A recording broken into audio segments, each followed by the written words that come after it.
Hello and welcome back to Coach Path Academy. I'm so glad you're here with me today. If you found your way to this video, chances are you're thinking about taking that first step on the ICF certification ladder, and that is to earn your ACC credential. First of all, congratulations. Even if you're just considering this journey, it means you're committed to professionalism, growth, and providing your clients with the best coaching experience possible. And let me tell you, that's no small thing. So today we're going to talk about everything you need to know about getting your ICF ACC credential. We'll explore why you might want to pursue it, what you need to accomplish to earn it, how to maintain it once you have it, and why it's not the end of the journey, but just the very beginning. Along the way, I'll share some tips, resources, and some personal insights from my 3 decades in this profession to help you feel inspired and prepared. So let's start with the big question. Why get your ACC? What's the point and why does it matter? The ACC, or Associate Certified Coach, is the first official credential offered by the International Coach Federation, or the ICF. And while it is an entry-level credential, it holds a lot of weight. And here's why. So for your clients and potential clients, it establishes credibility. You know, anyone can call themselves a coach. So having an ICF ACC shows that you've met rigorous professional standards. It tells your clients that you're serious about coaching and that you've been trained in alignment with global best practices and the gold standard when it comes to coaching. So for you, it builds confidence because the journey to ACC certification involves training, practice, and mentorship. And by the time you earn your ACC, you'll have a solid foundation of coaching skills and a deeper understanding of what it means to be a professional coach. This confidence shows up in every coaching conversation you have. It can also open doors because many organizations, especially in corporate and executive coaching, require coaches to hold an ICF credential. And having your ACC can open up opportunities that might not be available to you otherwise. So the ACC is just the beginning, but it is the beginning of something big. It's a launching pad for your growth as a coach. It's where you lay the foundation for deeper skills, greater impact, and higher levels of certification, like the first full level credential of the PCC, or the Professional Certified Coach. And finally, the MCC, or the Master Certified Coach. So if you're serious about becoming a professional coach, or if you already are and want to elevate your practice and your place in the profession, the ACC is an important first step. Now we know why the ACC matters. Let's talk about what it actually takes to earn it. So there are a few key requirements you'll need to meet, and I'm going to break them down for you. So first, let's look at the training hours. You're going to need 60 hours of what we call coach-specific training through an ICF accredited program. This is where my program at Coach Path Academy comes in. It's designed to meet all of the ICF training requirements while also preparing you for real-world coaching scenarios. At the time this was filmed, Coach Path is not yet certified, but we are working on it and plan to have it done within a year. All of the ICF accredited training programs have to go through the same exact path. So that's what we're doing. And so for more information about Coach Path Academy, check the links. And if you don't like the vibe at Coach Path Academy, or the structure of it doesn't work for what you need, please comment below, as I can recommend other training schools that might work better for you. I've been around the ICF since 1995, so I know a few people, and I'm happy to connect you with the people and the program that is right for you. So the second thing you'll need is coaching experience. You'll need to log 100 hours of coaching experience where you are coaching actual clients in the real world. Of these, at least 75 hours must be with paying clients, and the remaining hours can be pro bono or volunteer. This can be the most difficult aspect of getting your ACC for a brand new coach. So make sure wherever you sign up for training, they're working to help you with that. At Coach Path Academy, we have a peer coaching program to get you going. Third, you're going to need mentor coaching. In fact, you'll need 10 hours of mentor coaching with an ICF certified mentor. This is one of my favorite parts of the journey because it's where you get to refine your skills, gain confidence, and receive constructive feedback from someone who loves coaching and loves seeing you succeed. Most coach training programs provide 10 hours of mentor coaching as part of the curriculum, but be sure to ask to be absolutely sure that they do. At Coach Path Academy, we include the mentor coaching in the fees and in the curriculum, so you don't have to pay extra for it. I also host an ACC mentor coaching group once a year for people who have training and not the mentoring, because that does happen from time to time. And it's also for people who are renewing their ACC, as this is part of the renewal requirement. I'm going to put a link below to my mentor coaching groups in the comments. And we'll get to the specifics of renewal later in this video, so stay tuned. It's always such a joy to see the growth that happens during those mentor coaching group sessions. It's absolutely one of my favorite things to do as a mentor coach. All right, so let's talk about the fourth thing you have to do, and that's called the performance evaluation. You do have to pass the performance evaluation. I know just hearing those words might make your palms sweat a little bit. Submitting a recording of a coaching session and having someone evaluate your work can feel a bit nerve-wracking. But let me share with you that this is also one of the most empowering steps in your journey to becoming a certified coach. You'll submit a recording of a real coaching session along with a transcript, and it'll be evaluated by a trained ICF assessor. And that's either directly through the ICF or directly to the school you attend, depending on the route you take. Sounds pretty straightforward, doesn't it? And you know what? It is straightforward, because by the time you reach the step, you'll be ready for it. One quick note about the assessors. I'm an assessor, and I've actually been on several committees about the work of assessing as a subject matter expert. The ICF assessors are trained to be non-judgmental, unbiased, and to search for evidence of understanding the core competencies at the level of certification they're assessing. So in most cases, they don't know who you are. And if they do, they still approach your recording with respect and support. Every ICF assessor I know wants you to succeed. I hope that knowing this allows you to get some of that fear out of the way, because as I mentioned, this can be the most empowering step on your journey towards certification. Think of the performance evaluation as less of a test and more of an opportunity.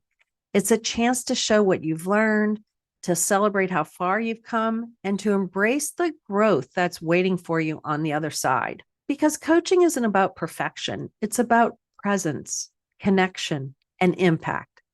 The evaluation isn't there to trip you up. It's there to acknowledge your progress and help you step into the next level of your coaching journey. I know submitting a recording might feel vulnerable, but think about this. You've already done the work at this point. You've been coaching at this point, and you've been practicing. You've been showing up for your clients. So the evaluation is just a reflection of all of that effort. It's like a snapshot of your growth, a moment in time that shows how far you've come since you first started. And you're not alone in this. Every coach who has earned their ACC or any other credential has been right there with you. They felt nervous when they submitted their recordings, and they've grown because of it. You're part of a community of professionals who understand what this journey is like, and you're supported every step of the way. When going through this part, it's important to trust yourself, trust your training, and trust the work you've put in. You've been building your skills, practicing the competencies, and growing as a coach. And that will shine through in your session. If you need help preparing, don't be afraid to reach out for support. Mentor coaching, beyond what they give you in the school, is also an incredible resource at this stage. Having a mentor to guide you, cheer you on, and help you refine your skills can make all the difference. I know it did for me. The performance evaluation is a big step, but it's also a beautiful one. It's where you get to say, this is who I am as a coach, and this is how I show up for my clients. This is what I've been working towards. You've got this. So the fifth and final step in earning your ACC credential is the ICF ACC exam. Lucky for you, timing-wise, back on November 18th, 2024, the ICF introduced a new version of the ACC exam designed to assess foundational coaching knowledge. Before that, the ACC candidates took the same exam the MCC candidates took. So it was pretty difficult. So I'm happy that the ICF made this ACC level exam more in line with a beginner coach's knowledge base. This exam consists of 60 multiple choice questions, and each question has one correct answer. The focus is on the ICF core competencies, code of ethics, and the official definitions of coaching. You're going to have 90 minutes to complete it, and you can take it online. The exam is available in multiple languages, which also makes it accessible to coaches around the world.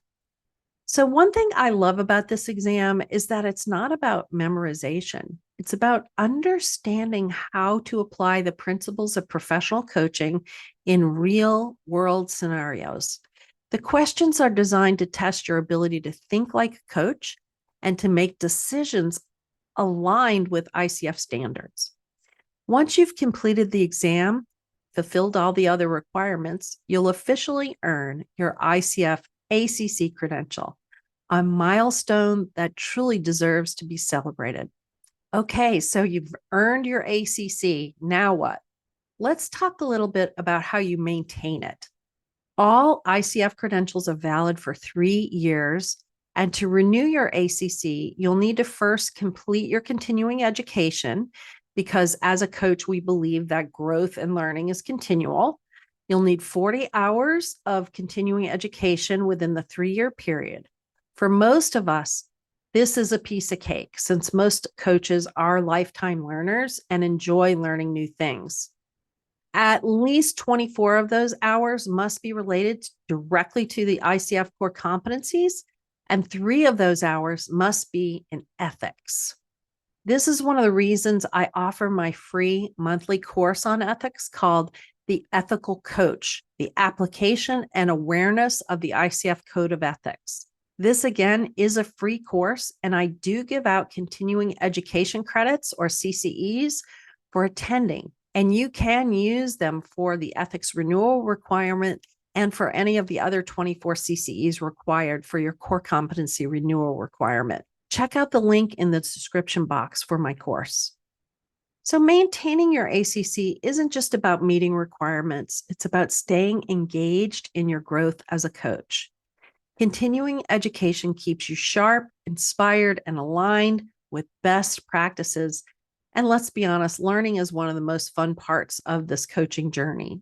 Coaches applying to renew their ACC credential are required to complete additional 10 hours of mentor coaching above those hours required for their initial credential. So this is the second thing you must do to renew your credential. This mentor coaching has to extend over the course of 90 days with a qualified ICF mentor coach. The mentor coaching can be 7 hours in a group mentor coaching environment, but it does have to contain 3 hours of individual mentor coaching. It can also be just 10 hours of individual mentor coaching. We'll talk more about this in a few minutes, but in the meantime, I do want to share that this is another reason I have my yearly mentor coaching group for ACC coaches who need to renew. Once you have your CCEs and you've done your 10 hours of mentor coaching and it's all completed, then you'll just need to submit your renewal application. Now, there is a fee You'll need to pay when you apply to renew your credential, and you'll need to check on the ICF website for the most current renewal rates. But at the time I recorded this video, it was $175 for members of the ICF and $275 for non-members. So I want to emphasize something really important. The ACC is not the finish line. It's the starting point. First of all, it's not a full credential. It's an associate level credential. The first full credential is the PCC, or the Professionally Certified Coach. The ACC was truly designed to be the beginning of the process. And getting your ACC is like planting a seed. It's where you build the foundational skills and knowledge that will support your growth as a coach. From there, you'll continue to deepen your practice, gain more experience, and eventually pursue higher level credentials like the PCC or MCC. That's why the ICF requires more mentor coaching at the ACC level only. Once you get your PCC, you do not need to continue to get mentor coaching every 3 years unless you want to. You don't have to do that to renew your PCC or your MCC.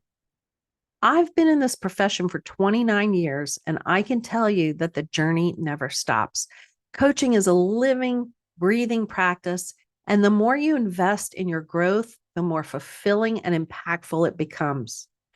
All right, so let's take a moment and talk about something I know many of you are feeling: the challenges that come with working towards your ACC credential. It's totally normal to hit roadblocks or to feel a little overwhelmed on this journey.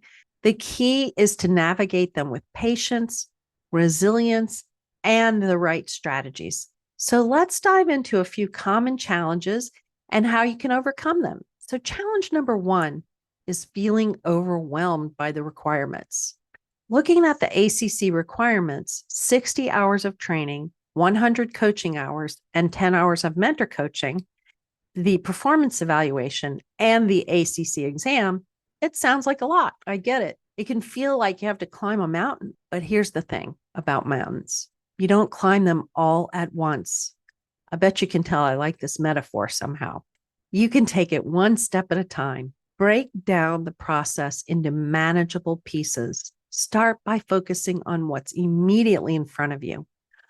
Are you working on your training hours? Great. Focus on getting the most out of your classes. Are you logging your coaching hours? Great. Set small, achievable goals like completing 10 hours this month. When you approach the journey step by step, it becomes so much more manageable. And remember, every step you take is progress. You don't have to do it all at once, but you do have to keep moving forward. Challenge number 2, nervousness about the performance evaluation. The performance evaluation. This one tends to make people feel really nervous. And I understand why. We talked a bit about it earlier. Submitting a recording of your coaching for someone else to evaluate feels vulnerable. But I promise you, it's not about being perfect. The evaluators, the assessors, are not looking for you to check every single box or deliver the world's most flawless coaching session. They're looking for you to show up authentically, connect with your client, and demonstrate your understanding of the core competencies at the beginner level. Focus on what you've already been doing in your practice. Trust your training, trust your instincts, and trust that you've built a solid foundation. And don't forget, every great coach has been where you are, so you're in good company. Challenge number 3, struggles with logging coaching hours. So one of the most common questions I hear is, how do I get 100 coaching hours? It's a legitimate concern, especially if you're just starting out. Maybe you're doing it part-time and you don't have a steady stream of clients. Here's where it's important to think outside of the box. While 75 of your hours need to be with paying clients, the other 25 can be pro bono or volunteer. So look for opportunities in your community, at nonprofits, professional associations, or even local businesses can often welcome volunteer coaches. You can also offer pro bono sessions to friends, colleagues, acquaintances, who are willing to help you grow. Not only does this help you log hours, but it also builds your confidence and gives you valuable experience. Just be sure that no matter who you coach and if they're paying you or not, that you have an agreement signed between you. This way, you will be able to count those hours officially. The other thing to keep in mind is that no one's telling you the amount of money you need to be paid for these sessions. So technically, it can be $1. Most coaches charge $100 to $185 an hour when starting out. So while I'm not suggesting selling yourself short, be creative and get those first 100 hours done as quickly as you can to gain some momentum. I've noticed that people who wait on this tend to give up. So make a plan and get it done. And the key is to treat every session, whether paid or volunteer, as a chance to refine your skills. The hours will add up before you know it. Challenge number 4 is staying motivated on the journey. The certification process can feel long. I mean, there are moments when your motivation might wane and you might wonder, is this really worth it? In those moments, reconnect with your why. Why did you start this journey? What impact do you want to make as a coach? Visualize all the clients you'll help and all the transformations you'll support and the pride you'll feel when you earn that credential. Also, remember to celebrate the small wins along the way. Completed a module of your training? Celebrate. Maybe get a great cup of coffee. Logged your first 10 coaching hours? Celebrate. Maybe go for a bike ride. Every step forward is progress. It's worth acknowledging. And if you ever feel stuck, just reach out for support. Whether it's a fellow coach, a mentor, or a community of peers, having people to lean on can make all the difference in the world. Every challenge you face on this journey is an opportunity to grow, not just as a coach, but as a person. The path to your ACC credential isn't just about fulfilling requirements. It's about building resilience, honing your skills, and becoming the kind of coach who can make a real difference. So if you're feeling overwhelmed, take a deep breath, break it down, lean on your support system, and remember, you're capable of so much more than you realize. You've got this. Getting your ICF ACC is an incredible accomplishment, and it's just the beginning of an exciting journey. Remember, this credential isn't just about the letters after your name. It is about stepping into the best version of yourself as a coach, the evolution of you. I hope this video has inspired you to take some action and take that next step with confidence and clarity. And if you found it helpful, please like it, subscribe to the channel, and share it with anyone who you think might benefit. And if you're ready to dive deeper into your coaching journey, check out the resources I mentioned earlier. Thank you for spending this time with me, and I can't wait to see what amazing things you accomplish on your path to becoming an ICF certified coach. Until next time, keep growing, keep learning, and keep coaching.